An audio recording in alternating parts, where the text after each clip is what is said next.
Good morning, Austin New Church. Happy New Year. Come on. You guys look beautiful this morning. I'd love to, if you're in the room, I'd love to invite you to stand with us if you're able. Those of you at home, we hope you're well. We miss you.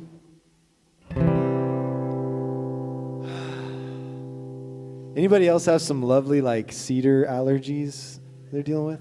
So safe space here. Our voices can all crack together this morning. But Lord, we love you. We thank you for your presence in this place. May our minds be open. May our hearts be soft to what you have for us today.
Shout your praise, our hearts will cry, these bones will sing.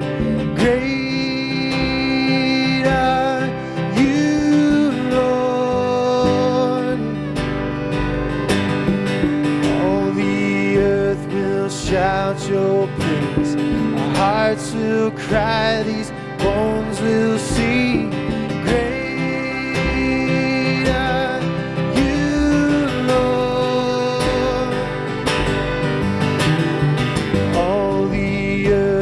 Shout your praise, our hearts will cry, these bones will sing. Great are you, Lord. It's your breath in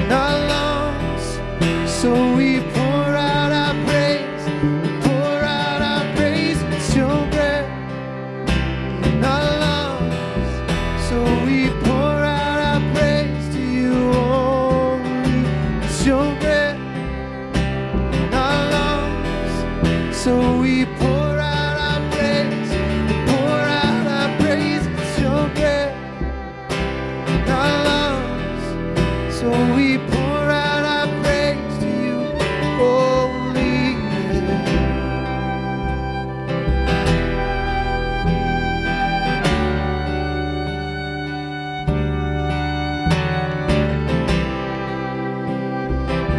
Great are you, Lord.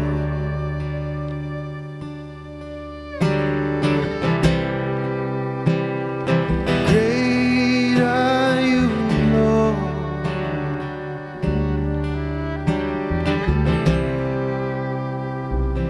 Great are you, Lord.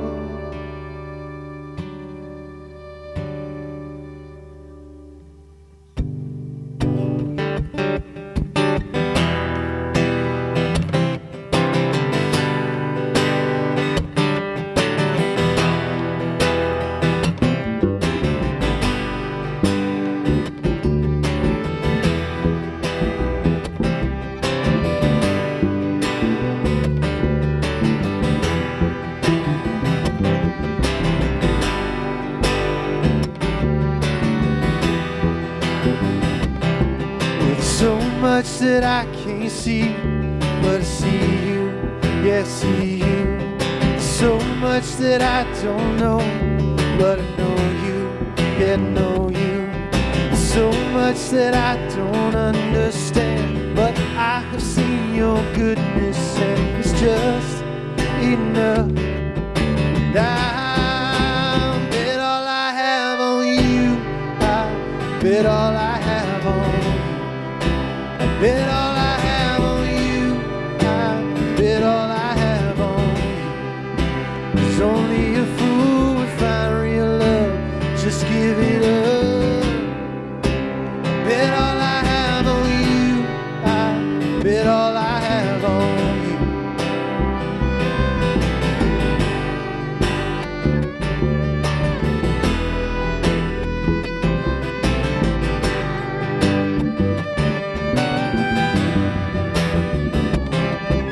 Don't have the answers yet, but I have you, yeah, I have you.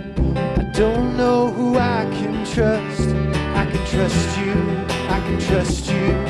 'Cause I've heard a song that I can't ignore, like a current pulling me toward you. It's enough. I bet all I have on you. I bet all I have on you. I bet all I have on you. I bet all I have on you. 'Cause only a fool would find real love. Just give it up. I won't give it up. I bet all I have on you. I bet all I have on you. Jesus, you're worth it. I bet all I have on you. Jesus, you're worth it. I bet all I have on you. Jesus, you're worth it. I bet all I have on you. Jesus, you're worth it. I bet all I have on you. I bet all I have on you. I bet all I have on you. I bet all I have on you. I bet all I have on you. I bet all I have on you. I bet all I have on you.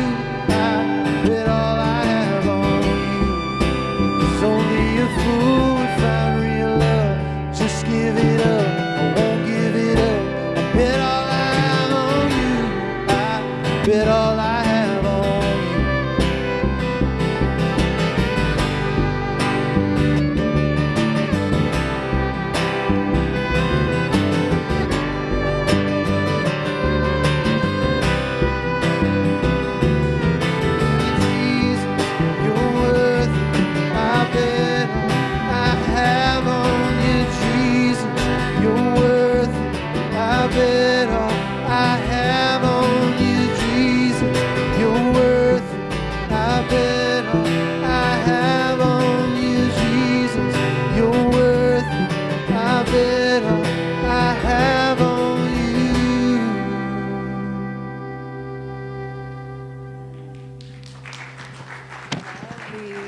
Thanks, y'all. Good morning. Welcome back. Happy New Year, everyone. I'm so glad to see you all back here at church. I'm Katherine Johnston. I'm the teaching and creative pastor here at ANC. I hope you all had a good holiday season. So excited that we're all back together again. I have a few announcements for us this morning. If you're new or visiting, follow this QR code to fill out an info card on our website so we can get to know you. If you want to hang out with one of the pastors or staff members, you can drop that in the comments section too. If you would like to contribute to the mission and vision at ANC through financial giving, you can do so with this QR code or go to austennewchurch.com/home/give. We appreciate your generosity so much. And then today is First Sunday Lunch. So that means that we are all headed to Pint House or Pluckers, where's Trey, after the service to hang out and enjoy a meal together. Just straight after the service, head to one of those locations and we'll see you there for some fellowship and good food. We are looking for volunteers to serve in our kids' ministry. So if that's something that you might be interested in, we really could use your help. It's a once-a-month commitment, just once a month that you come and serve. And there's openings in every classroom, K through 5, except for our preschool through 5th grade, except for the nursery right now.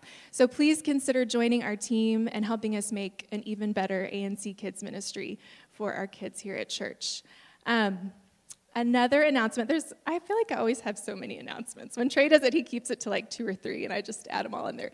But we do have a couple spots left for the retreat, like I think literally 2 spots open for both nights. If you're interested and have that date open on your calendar, it's next weekend. We'll be going to Temple, Texas for just some rest and renewal and reconnection with one another and with God and with nature. This Thursday, also coming up, this is not happening until February, but we're having a Painted Churches day tour on February the 28th, and I just wanted you to mark your calendars for that. We'll be going on Wednesday. I know that's during the work week, but we wanted to avoid the weekend. February 28th, there's some churches in Schulenburg, Texas that were painted by early German and Czech immigrants, and they're beautiful, and so we're going to go on a little day trip. You can find out more information on upcoming events. This Thursday, there's a mental health professionals meetup. If you fall under that camp, you can join us at Easy Tiger on South Lamar at 7 p.m. just for some kind of connection with other people in the mental health field. Also, if you would like to meet with Jason, he's setting up some open times in his calendar sort of on a consistent basis. That way, you can find a time that works for you by going to this QR code and just scheduling a time to chat with him at Radio Coffee, where he's always camped out pretty much during the week. And then I think Patrick was going to come up and do some announcements about our survey. Hi, sorry, I have announcements too. My name's Patrick Hill. I'm a board member here at ANC. We're doing an ANC anonymous survey right now just to get some feedback on what's working really well at ANC and what maybe could be refined or improved. This is the last week of the survey, so if you could please go to the QR code or email me if you can't get that to work for some reason. Just make sure to do it by next Sunday. That will be the last available time to do it. Also, as the token gay from the board, we are going to start having an LGBTQ weekly happy hour out on the town. Our first meetup is going to be Wednesday, January 17th at Cosmic Coffee East, which is the new one on the east side.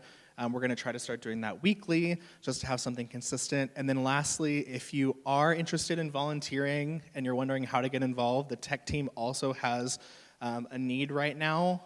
We want to get more than just a few of us in the rotation. So I'm not doing the live stream and then running up here to make some announcements sometimes. So thank you. Oh, sorry, I didn't put a time. I'm terrible. 7 p.m. Yep. Mm-hmm. We'll say 7. We'll say 7. That's so fun. All right, so if you're willing and able, turn and greet, find someone you don't know, and share if you have any New Year's resolutions. Hi, online viewers. I hope you had a good holiday season. Drop in the comments, too, if you have any New Year's resolutions. I don't usually make any official resolutions, but I will pick maybe a word for the year. I don't know. It depends. It depends on the year. I did pick some words for my year for this year. So I'm curious if that's a tradition that you follow or if you're like, nope, I am not into that. I have a friend who said that they were doing dry January as a New Year's resolution, but they already completed it. They did January 1st. That was their dry January, and now they're done. But I hope you're doing well. I hope you had a good Christmas and a good New Year's, and we're so happy to be back here with you.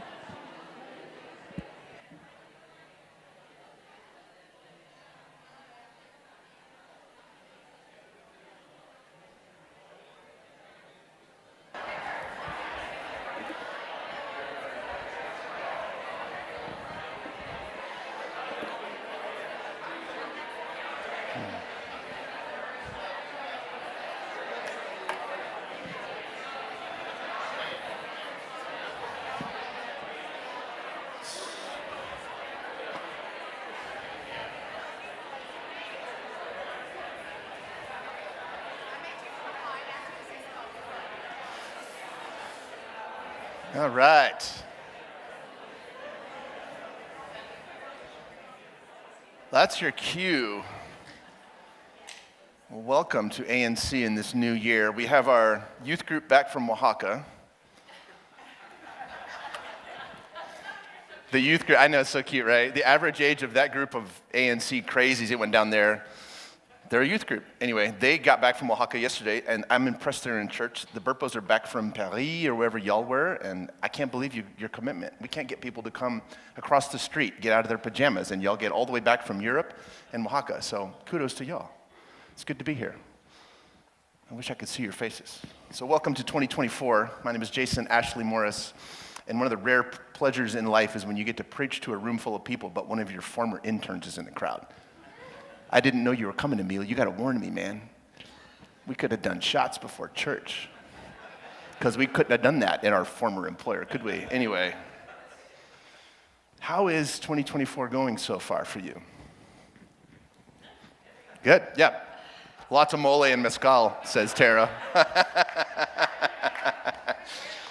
How many of you, be honest, are totally fired up and excited about this new year now underway?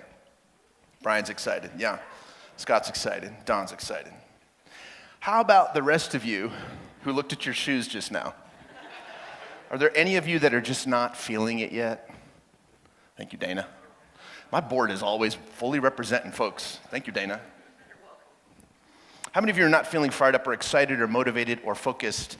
How many of you put in the work in 2023? You kept pushing, you didn't give up, you never quit, and you were hoping that the end of the year would feel a little more like a big city marathon finish line. But there's no cheering crowd and there's no yellow tape. Yeah, samesies. That's how I'm feeling. I guess I thought 2024 would come with some new energy, some new inspiration, some new focus, some new form of enthusiasm. But nada so far, just not yet, perhaps. I was talking to my friend Lindsay. She may be out there. I don't know if she's here. Talking to my friend Lindsay at radio this week. We were conferring about what it feels like to slide into a new year, hoping that it came with new batteries installed. You know what I mean? Doesn't everything come with new batteries now? Can any analog folk in the room remember when we got gifts that didn't include batteries for Christmas or for Day of the Dead? I think our family thing was, you get the kids gifts and you get one thing that includes batteries, because it usually included noise, which was not allowed in my household, as you can imagine. So I guess I was hoping that somebody would think of the batteries. I told Lindsay that I feel like I'm letting my congregation down in some way. We do hardcore confession at radio. Don't come to radio to see me unless you want to get honest. That's just what we do at radio. But I said, I feel like I'm letting my congregation down in some way for struggling to find the energy to face a fresh new year. And she said, well, maybe just say that. Perhaps your people would benefit if you just named that. She says, normalize that as their leader. Just say it's 2024 and some of us are still limping from 2023. Lindsay is always full of good advice. So I'm going to begin this new year by doing both of those things. Number one, I'm going to say how exciting it is to find ourselves in a whole new year. And I'm going to also name that many of us are still waiting for the energy and the inspiration to engage that year. You feel me? New is amazing, and you still have to get up and make something of it. And that's okay. That's what I'm saying. If you don't feel yet the energy and the inspiration to take the world by storm, What I'm telling you today is that that's okay. The ancients said a new day comes with its own fresh battery pack. That's sort of what they said-ish. Remember that? There are fresh new mercies deposited into your account each time the sun rises in the east. What is my obsession with empty bank accounts and batteries today? Oh, it must be January, right? That's not what they said. They said each new day has new mercies, something like that. And I wonder if I might take the liberty to name something else this morning. It's not socially acceptable for pastors or rabbis or imams or shamans or spiritual leaders in general. It's not socially acceptable to admit when your energy is low. See, leaders rarely admit when they don't know what's about to hit the windscreen of the organization. That's why we lead organizations. There's a voice in the back of our head. It seems to be built into the programming, and it simply says this: you're supposed to be full at all times. You don't get to be empty. Yeah, some of you have a name for that voice. Yeah. But friends, you know this intuitively. You're smart people. Leaders sputter and spit. Leaders occasionally glitch and grind gears like everyone else. No one is always enthused about the future, always hopeful, always full of vision. That can't be, it just isn't possible. I remember a month ago sliding sideways into Advent, hoping that it would be super inspiring. I recall telling Catherine and the preaching team, let's just get to Advent. It'll be exciting if we can just get there. And it was, I guess, to some degree, I hope. And then that peculiar fold in time occurred. You know which one I'm talking about. The black hole that is the space between Christmas and New Year's Eve. Not even Einstein could offer a workable theory as to what in the Sam Hill appears or happens to the time between the holidays. Sam Hill in Austin, Emil is Tarnation in Houston. Just saying, just keep that straight. Not even Einstein could explain the black hole of time that just, it all disappears between Christmas and New Year's. We don't know if it's Tuesday. We don't know if we should wear pajamas. We don't know what we should be doing. Time just folds away. It collapses, best we can tell. Anyway, here we are at the opening Sunday of Epiphany, a new season of the church. And I say this about every season, but it's true every time. It might be my favorite season of the church. I love Epiphany.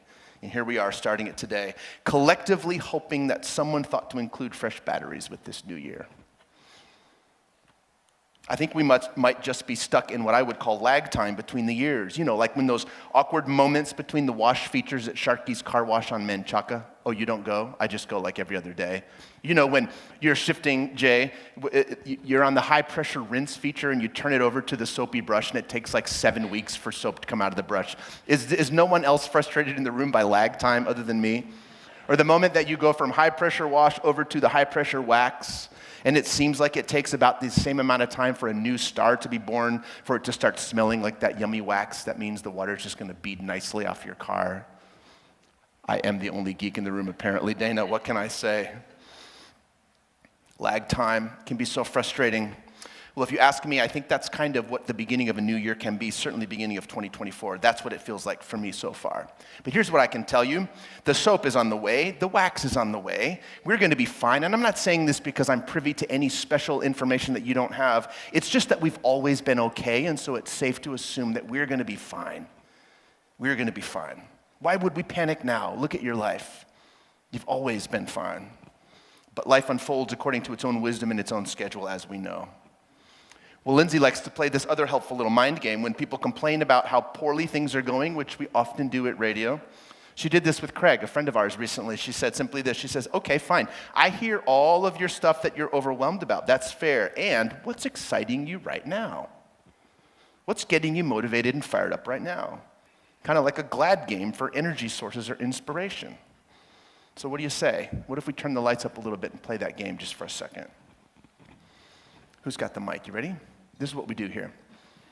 What's got you excited right now about the new year? Go ahead. I was inspired on a trip that we took to Santa Fe over spring break. We went to the Georgia O'Keeffe Museum. I came home, tried to sign up for a painting class at Laguna Gloria. They were sold out forever. I started class on Tuesday. Oh, yay. A Georgia O'Keeffe painting class.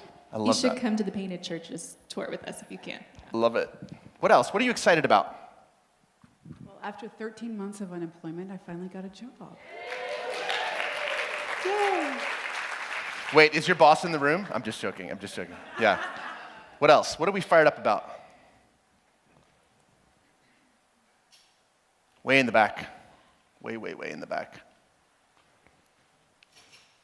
Wait, is that who I think it is?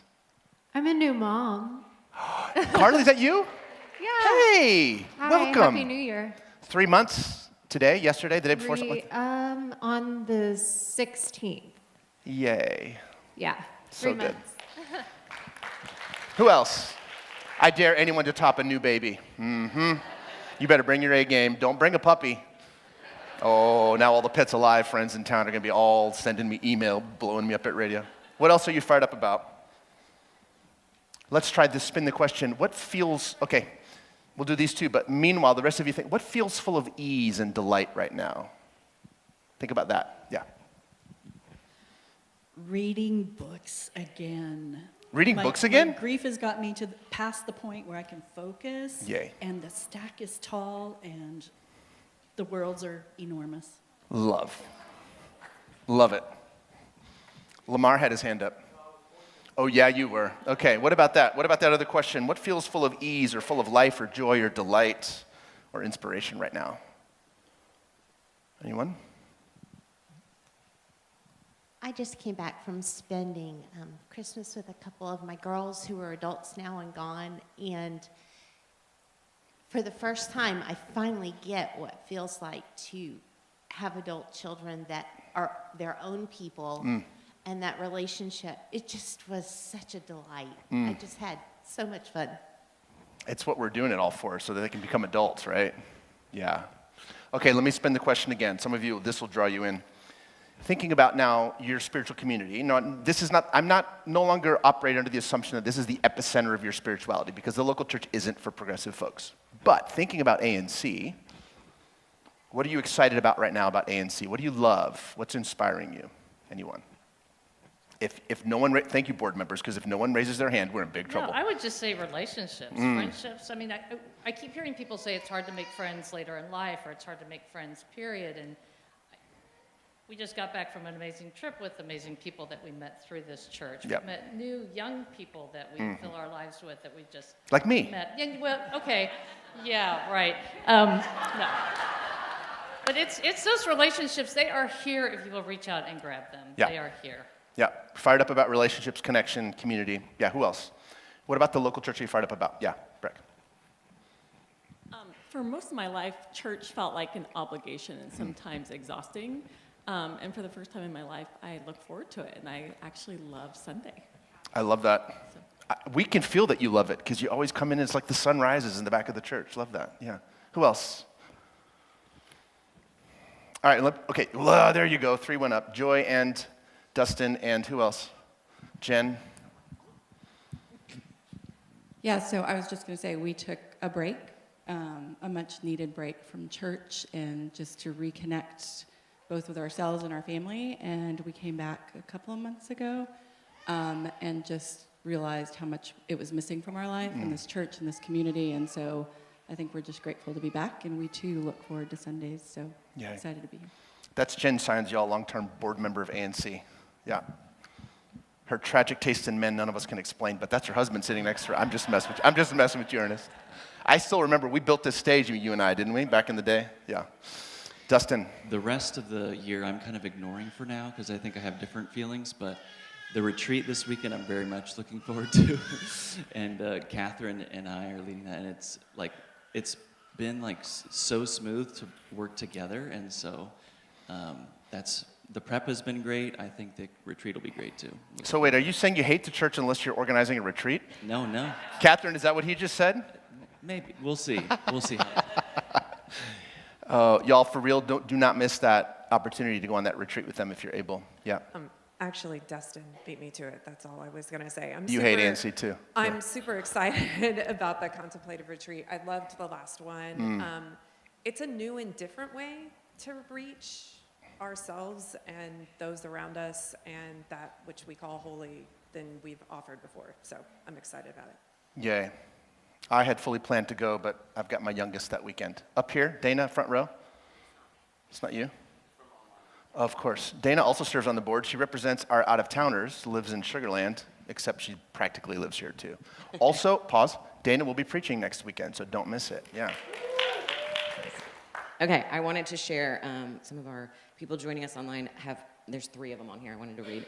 Britta shared the honesty. It feels like oxygen every time.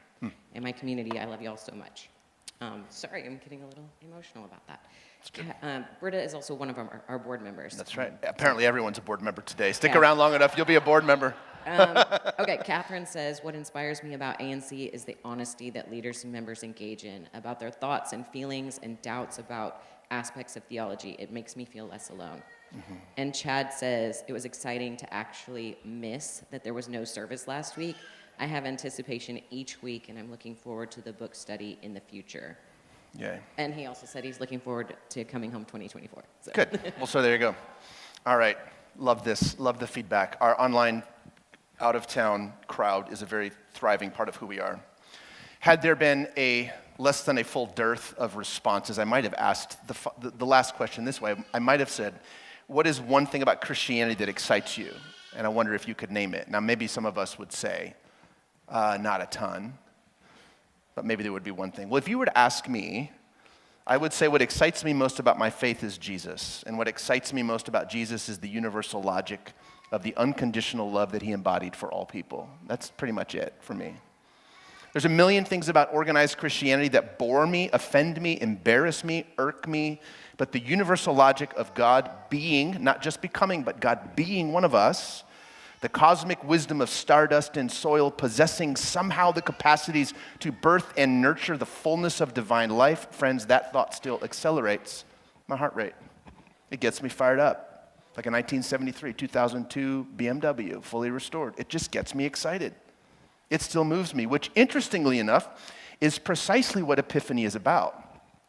I love the simple beauty of the Christmas story, the birth of Christ, the Christ child. I love the gift giving and the family stuff and the twinkly lights and all the rest of it. Okay, I lied. I don't love twinkly lights. I think they're dumb.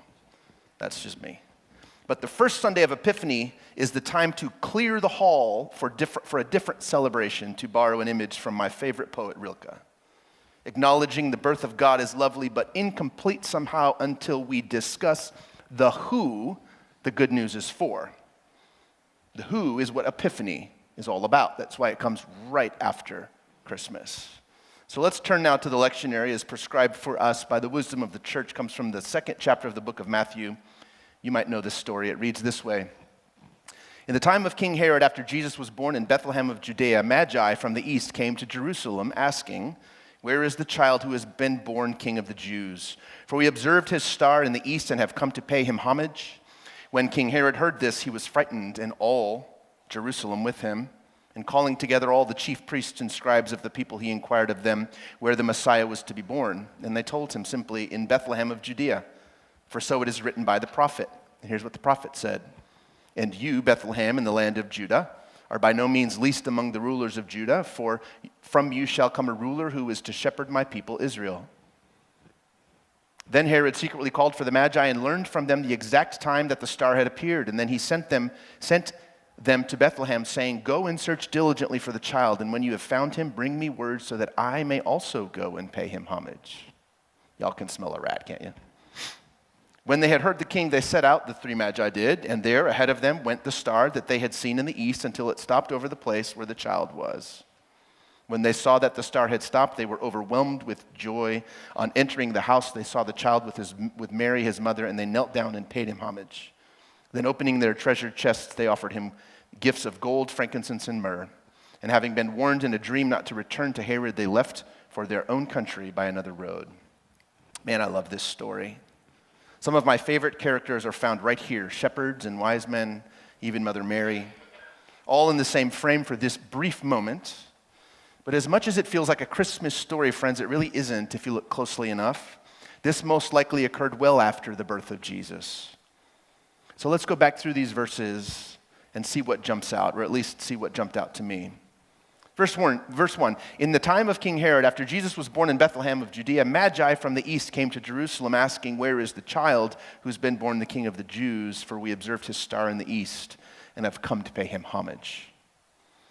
Have you noticed how hard Matthew and the countless tinkerers, wordsmiths between us and the original words that Jesus must have spoken, have you ever noticed how hard they're working to avoid using the word astrologers? Anyone in the room? Anyone in the room with me on that? We're told that these individuals were wise men, kings of the Orient, or magi, but we don't know that they were men. It doesn't say. They almost certainly weren't kings, or else there would be some official court record reflecting the king's movement somewhere. And calling them magi just seems to obscure the truth. They were, in fact, astrologers, pre-astronomers, you might say. That's the word that Matthew chooses. Star watchers, magicians.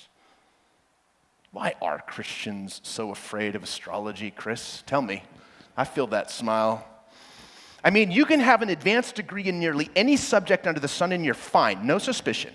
But if you pay too close attention to the movement of the constellations, suddenly you're a wizard or a witch, a sorcerer or a sorceress, which, pun intended, would be other viable translations for the word that Matthew actually used, which in Greek is magoi. Now, that's not the word Jesus used. That's the word Matthew wrote down in Greek. You don't believe me? I'll tell you a story for a friend. Ready? Go ahead and ask your evangelical mother exactly what time of day you were born so that your niece can do your complete star chart. And watch her straight up ask you, why, son, are you into astrology now? Oh, come on, somebody crack a giggle in the room. Then we discuss the Enneagram and put essential oils on all our boo-boos. Christians can be so uptight about the stars. Anyway, that's not the point here. It's just a beef of mine. What makes us so freaky about the stars? We are literally made of what remains of their complete life cycle from birth to death. We should lighten up some. And there's your second pun for today. Don't get excited. You won't be getting 2 per sermon in 2024. It's weird to be so uptight, isn't it? But what must have seemed weird to Herod, the fake king installed by Rome to control the Jews in Jerusalem, was the fact that these astrologers, these astrologers from the east, came to pay homage to the birth of the king of the Jews. You see, Herod thought that's who he was. This paranoid, tormented mind immediately starts to calculate. He was certainly no infant, not chronologically in any case. And who gets a star assigned at their birth? Herod probably wondered. He certainly didn't. You know, these traveling star watchers triggered some deep insecurities in Herod. You can read between the lines and see that this was no mature, confident, secure king enjoying the loyal support of his adoring constituency. No. He would have known that Yahweh was the only king of the Jews, that the only king they were supposed to be loyal to. Herod was, in fact, an embarrassment, and you're about to see why. Verse 3. When King Herod heard this, he was frightened, and all Jerusalem with him. And calling together all the chief priests and the scribes of the people, he inquired of them where the Messiah was to be born. You can feel the wheels beginning to turn. Why would the people be afraid of some traveling astrologers looking for a baby? Doesn't sound very shock and awe-ish to me, if you ask me. Well, they were afraid of Herod, friends. Guess who suffers most under paranoid leadership? The people do. Herod was a murderer, and when his demons were provoked, the people paid the price.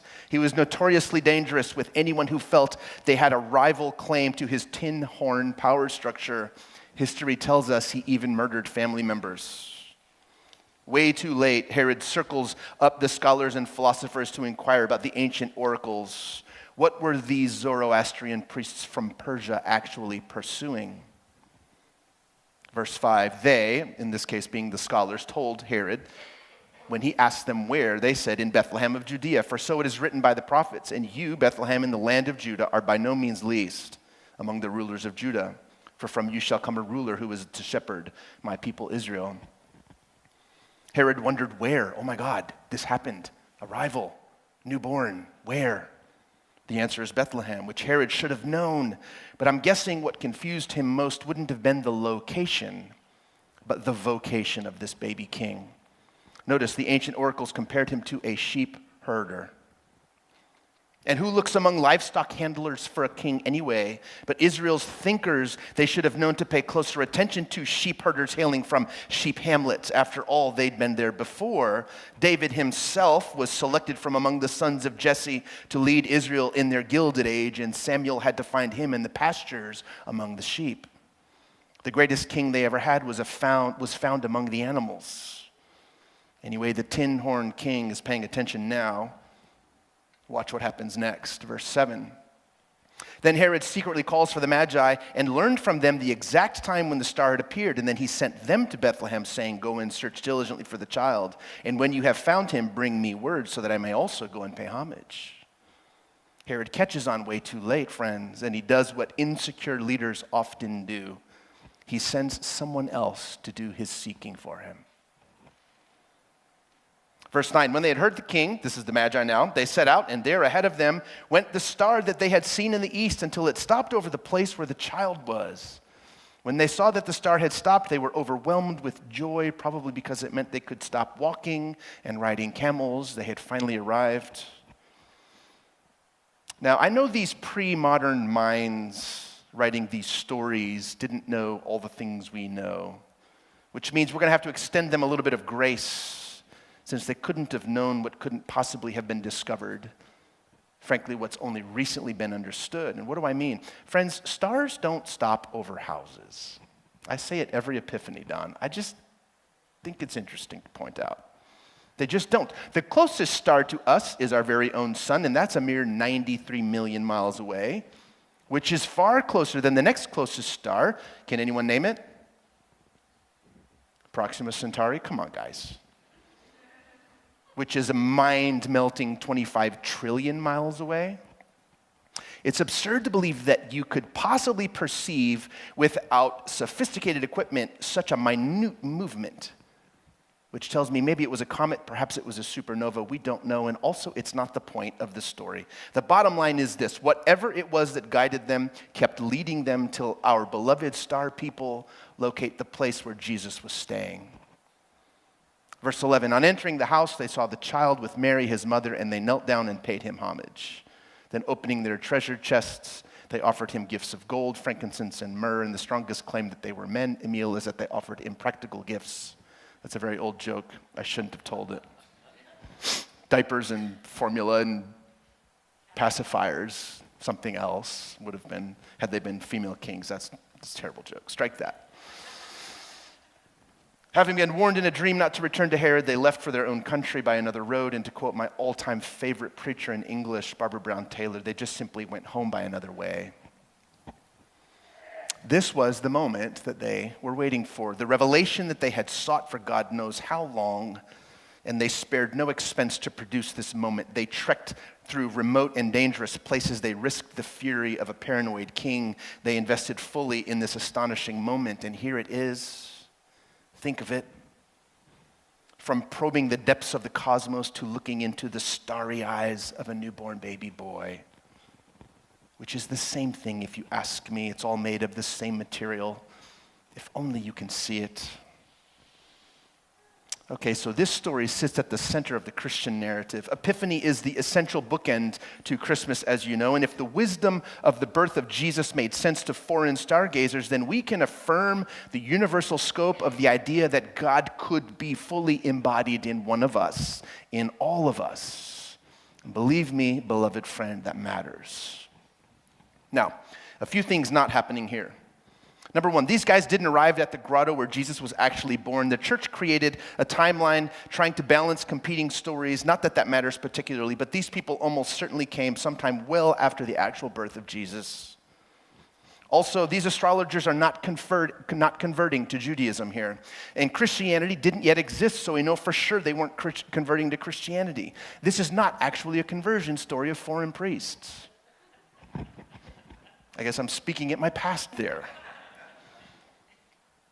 A few things that are actually happening here. Number one, Matthew is rebuking the Jewish leaders of his day with this story. You see, decades after Jesus floated out of sight, Matthew is frustrated by the lack of enthusiasm of the average Jewish people, so he juxtaposes the wisdom of foreign astrologers to Herod's scholars in residence. Notice how poor they look, how unaware. Another thing happening here is that Matthew is making a case for the universal wisdom of God enfleshed in a tiny human body. So here we are at the threshold of a new year, and we have some decisions to make, don't we? What are we going to drag with us? You know that, right? That the only thing that has to travel across the threshold of a new year is the things you choose to drag with you. What are we going to bring with us? Now, I can't help you as your pastor decide what personal, relational, or financial baggage you should probably leave back in 2023. I'm not great at offering advice anyway, you know that. I love to offer comfort. Advice really isn't my thing. But this advice I will give us going into 2024. Only drag with you now the version of Jesus that makes sense to your body, the version of God in the real world, easily recognizable by other wholehearted seekers of universal wisdom. Only bring with you the version of Jesus that practitioners of other faith systems can affirm as truth and grace and mercy and love in the overlap of good work. Only bring that Jesus. Leave dogmatic Jesus. Leave angry Jesus. Leave political Jesus that prioritizes the well-being of a single nation over the rest of the world. That was never really Jesus anyway. And if you think I'm being dramatic, let me remind you, this is an election year. Brace yourself for American Jesus. He'll be wrapped in the stars and stripes all over cable news and talk radio, but he's not real either. Hold steady now, friends. We get to decide what we take with us into this new year. Leave small Jesus and mad Jesus and white Jesus. Leave the conqueror and the king and the judge and the warrior. Oh, but keep the baby. Keep the baby's friends, because the baby's eyes are made of the stars. Well, actually, all eyes are, really. Star nurseries are not that unlike earthly places where babies, be they donkeys or boys, are born. What did these traveling astrologers see in the tiny black eyes of Mary's baby? They saw the same thing they had seen in the stars, the unmistakable announcement that God is with us, all of us. God always has been. This final thought. Were these astrologers, these star people, these sorcerers, magicians, Zoroastrian priests, were they smarter than us? Were they wiser? Or did they just live in awe? You know what I mean? It takes commitment to stay attuned to awe, whether you see it in celestial spheres or in tiny baby eyes, or whether you can see it in both. Friends, may we fully see what amazes and draws us in everywhere. Welcome to Epiphany. Don't clap, please. That would have been awkward. Somebody almost did. We make it always awkward around here.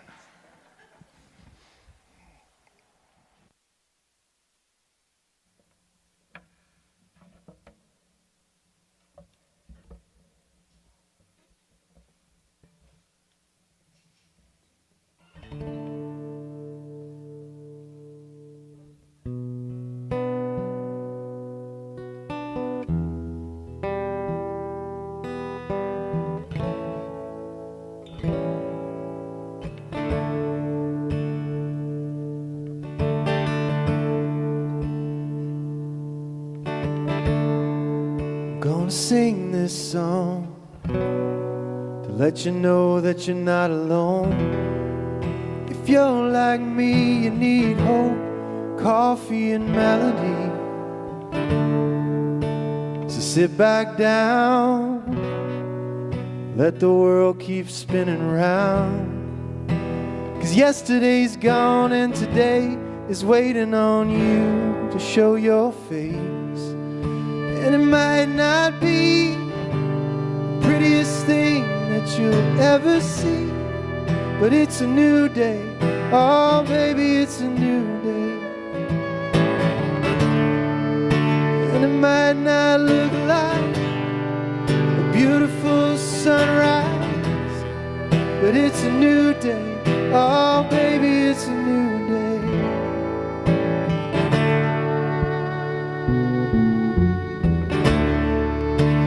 Pilgrim soul, traveled far and come back home.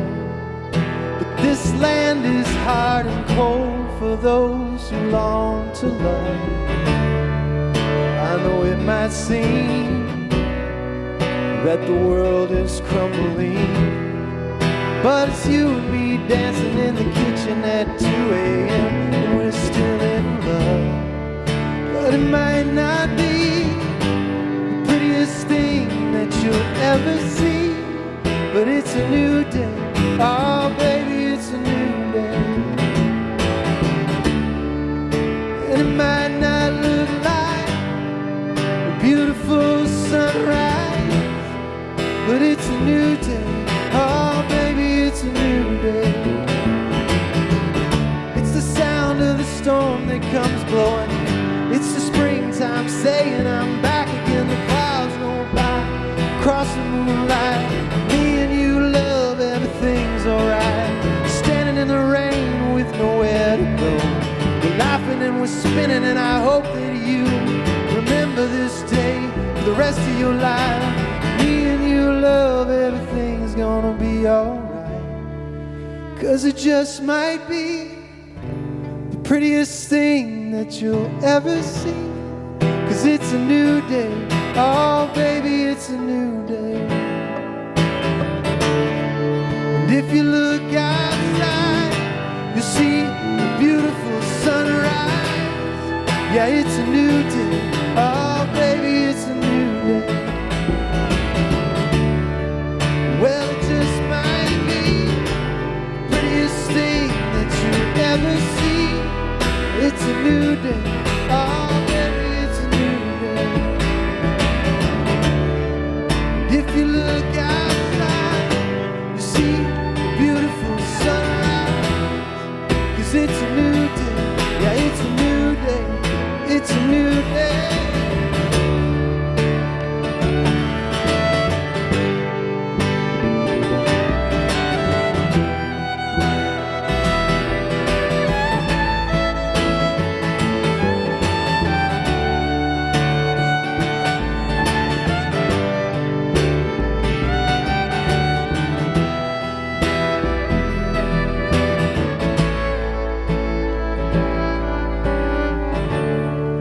I wanna sing this song to let you know that you're not alone. 'Cause if you're like me, you need hope, coffee and melody.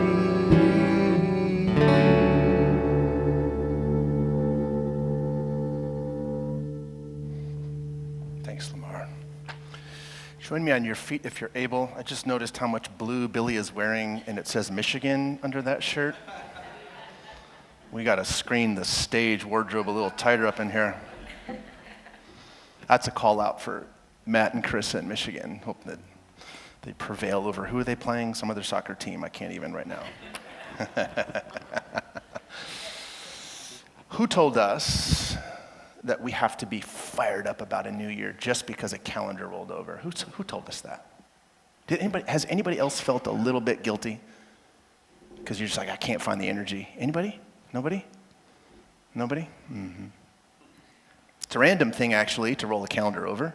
It means literally nothing unless we agree that it does, and I'm just saying, hang in there. The pink soap is coming out of that brush. Some of y'all are going to go wash your cars today. You're like, I missed that pleasure of, yeah, okay. Let me prepare us for communion. This will be the first time in 2024 that we break bread together. I don't know if you miss the Eucharist when we're not gathered, but I do. Because when all of the thinking is done, when all of the thinking has been thunk, eating makes sense. Had I been Matthew, I would have written the story of the 3 wise people riding in and someone spreading it in a beautiful feast. That's what I would have. These gifts, I'm not sure what frankincense is, except an essential oil that I'm told fixes wrinkles in your clothes. Dab it over the Middle East and it'll solve the situation. I don't know, whatever. But I would have said, let's look at the table. What were these people eating? Anyway, I missed the Eucharist over our long holiday break. Let me prepare us now. Almighty God, to whom all hearts are open and all desires are known, where could we hide from your love? Remind us now of our cleansing, of the complete work of our forgiveness by your Spirit, that we may perfectly love you in return, as you perfectly love us through Christ our Lord. And Christ, our friend, example, our teacher, our rabbi, invites each one of you to a place at a common table, a place that will only ever be set for you. So as you wholeheartedly seek to live and walk in love and peace and justice and the hard, sweaty, gritty work of advocacy with one another, but primarily with yourselves, as you seek to do that, may you turn your hearts completely to God now. So let's pray these words together. Merciful God, they'll be on the screen. Let me hear you saying, we believe that you accept our heartfelt confessions today. Knowing to you to be gentle and kind, even when we are not, we confess. We have been distracted, at times lacking in love. We have failed to love our neighbors as ourselves because we have failed to love ourselves as you do. So forgive us, we pray, and free us to be a people of peace through Jesus Christ, our Lord. And the night he lifted bread, preparing his friends, that frantic last little, guys, I'm serious conversation, you know the one I'm talking about, gathered at a table. He prepares them, he gathers their attention, and he says, listen, here's the thing. Just like this bread is going to be torn, my body will suffer in the very same way. And then he lifted a cup and he said, and just like blood seals all agreements in the first century, that's how they thought of it. He lifted the cup and said, this is a whole new covenant, and it's symbolized by the blood I'm about to just spill out of my body. And I say this every week, hoping you'll catch this. They couldn't have understood it any more than we understand it now. But we do it. We liturgically rehearse it because in some way, it's like it just continues to make deeper sense to our being. Friends, the table set before you of love was always set, and it was never going to exclude you. And you may say, but you don't know what I've done. You don't know where I've been. Friend, I'm telling you, none of that matters. This space that you occupy at the table of God's love in the world was only ever going to be yours. That's the truest true we know. The ancients couldn't have seen it. They saw tribes, they saw fences, they saw walls, they saw we're in, they're out. Friends, we have evolved since then. Human consciousness is rising. This has always been for all people. Nobody needs to proselytize or cajole. No one needs to convince or manipulate or judge or shame. God knows your name. So in the spirit of that awareness, let's carry our Eucharist from here to Pint House Pizza. Don't go to Pluckers, y'all. Think real hard about that. Trey's going to murder me right now. Pluckers, seriously? There's like 300 games on screens. Anybody in the room suffer from attention deficit? I can't be around that many screens and enjoy your company. Anyway, let's pray the Lord's Prayer now. We do it a little differently, as you know. And then around the building, at the base of the stained glass, you will find a little element. It contains the cracker and the juice. If you are intolerant to modern forms of hybridized gluten, pick the second window from the front, okay? Let me pray. Let's pray together. Our Father, our Mother who art in heaven, hallowed be thy name. Thy kingdom come, thy will be done on earth as it is in heaven. Give us this day our daily bread, and forgive us our trespasses as we forgive those who trespass against us. And lead us not to temptation, but deliver us from evil. For thine is the kingdom and the power and the glory forever. Amen.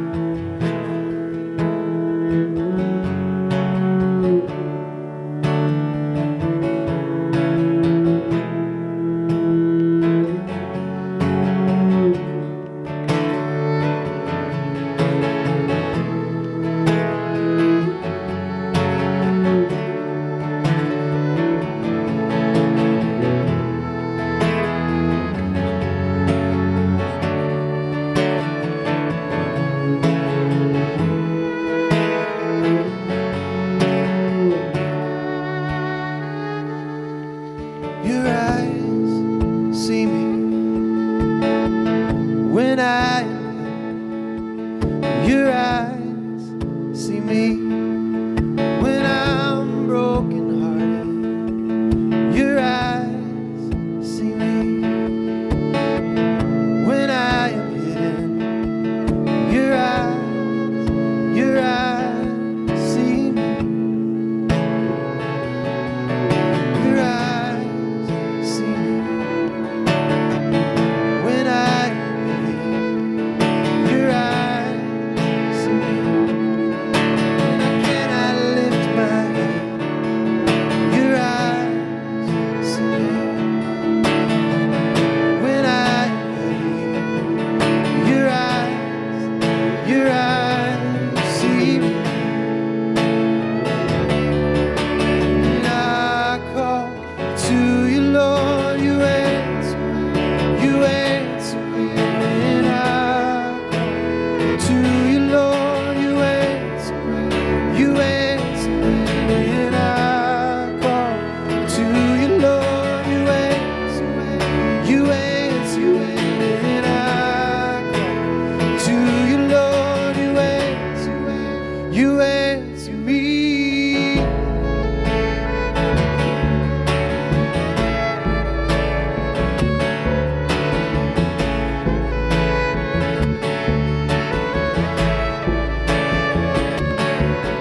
my way.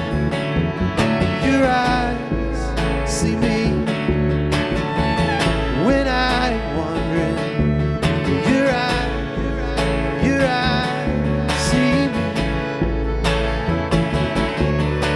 when I call to you, Lord. You answer me. You answer me when I call to you, Lord. You answer me. You answer me when I call to you, Lord. You answer me. You answer me when I call to you, Lord. You answer me. You answer me.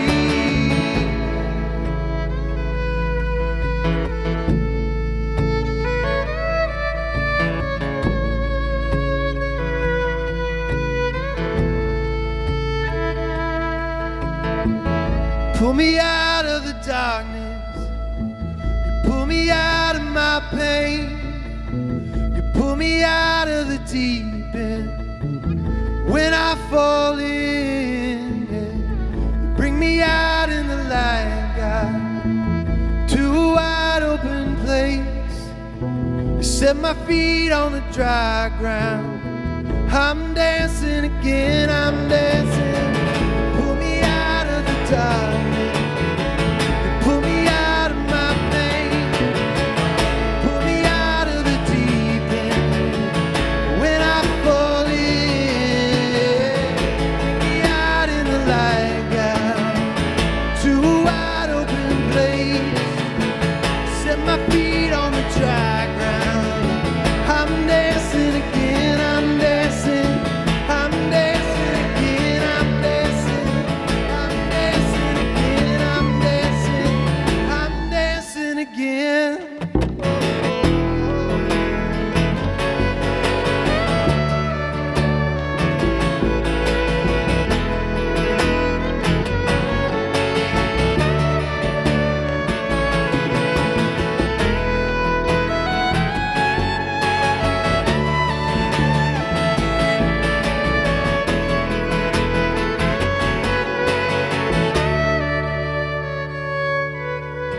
When I call to you, Lord, you answer me. You answer me. When I call to you, Lord, you answer me. You answer me. When I call to you, Lord, you answer me. You answer me. When I call to you, Lord, you answer me. You answer me.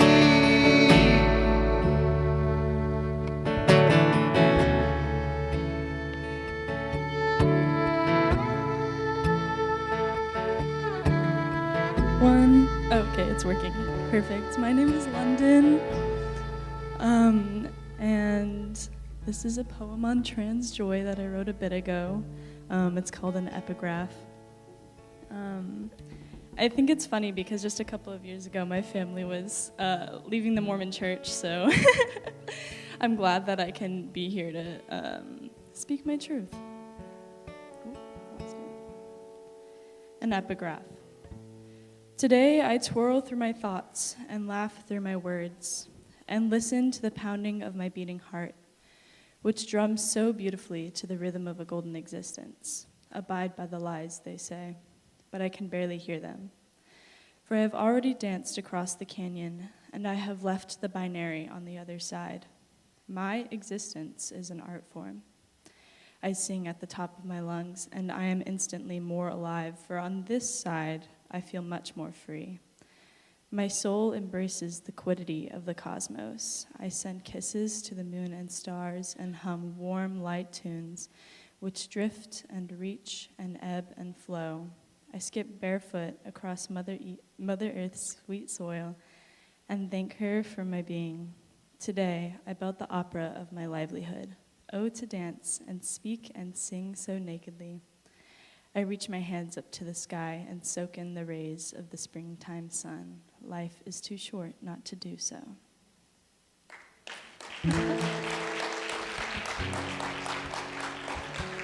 Alrighty, y'all go in peace. Have a great rest of your Sunday.